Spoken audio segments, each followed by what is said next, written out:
സ്നേഹത്താൽ നിറഞ്ഞ ഒരു ഹൃദയവും മറ്റുള്ളവരെ കേൾക്കാനുള്ള മനസ്സും അന്യരെ സഹായിക്കാൻ തയ്യാറുള്ള കരങ്ങളുമാണ് ഒരു വ്യക്തിയുടെ ഉപകാരപ്രദമായ ആസ്തികൾ. എല്ലാ കാഴ്ചകളും സുന്ദരമാകണമെന്നില്ല.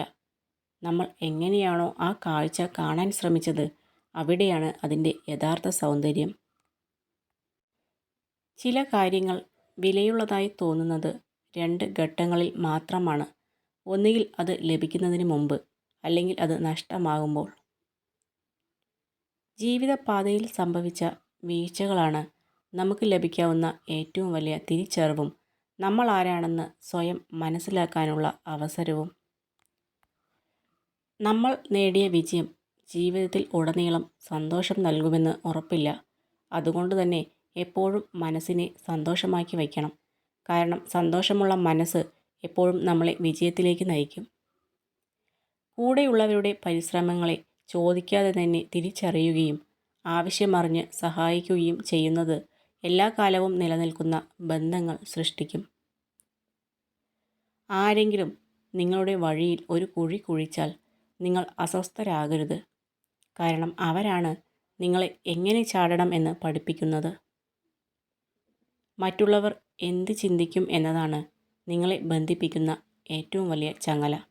അത് പൊട്ടിച്ചെറിഞ്ഞാൽ പിന്നെ നിങ്ങളെ തടയാൻ ഒരു ശക്തിക്കുമാവില്ല.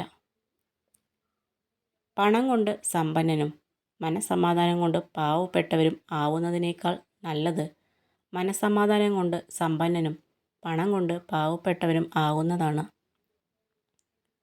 അവസരം, ആവശ്യകത, കഴിവ്, സമയം ഇവ കൂടെയുള്ളപ്പോൾ പ്രവർത്തിക്കുക.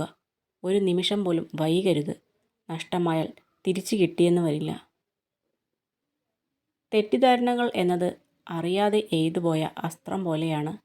യാഥാർത്ഥ്യങ്ങൾ തിരിച്ചറിയുമ്പോഴേക്കും അത് കുറേ മനസ്സുകളെ മുറിവേൽപ്പിച്ച് അത് മുന്നോട്ട് പോയിട്ടുണ്ടാകും.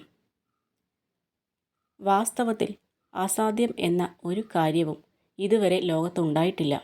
അഥവാ എന്തെങ്കിലും അസാധ്യമായിരുന്നുവെങ്കിൽ ഈ ലോകത്ത് ഒന്നും തന്നെ സംഭവിക്കില്ലായിരുന്നു. വിജയമല്ല പ്രധാനം, പരാജയവും അവസാനവുമല്ല. പോരാട്ടം തുടരാനുള്ള ധൈര്യം മാത്രമാണ് പ്രധാനം. നിങ്ങളുടെ പ്രായം നിങ്ങളുടെ പക്വതയെ നിർവചിക്കുന്നില്ല. നിങ്ങളുടെ ബിരുദങ്ങൾ നിങ്ങളുടെ ബുദ്ധിയെ നിർവചിക്കുന്നില്ല. അതുപോലെ തന്നെ നിങ്ങളെക്കുറിച്ചുള്ള കിംവദന്തികൾ നിങ്ങൾ ആരാണെന്ന് നിർവചിക്കുന്നില്ല. നിങ്ങളുടെ മനസ്സെങ്ങനെയാണോ അതുപോലെയാണ് ലോകവും. അതിനാൽ എപ്പോഴും നല്ലതിനെക്കുറിച്ച് ക്രിയാത്മകമായി ചിന്തിക്കുക. നമുക്ക് കിട്ടാവുന്നതിൽ വച്ച് ഏറ്റവും വലിയ മോട്ടിവേഷൻ അവഗണനകളാണ്.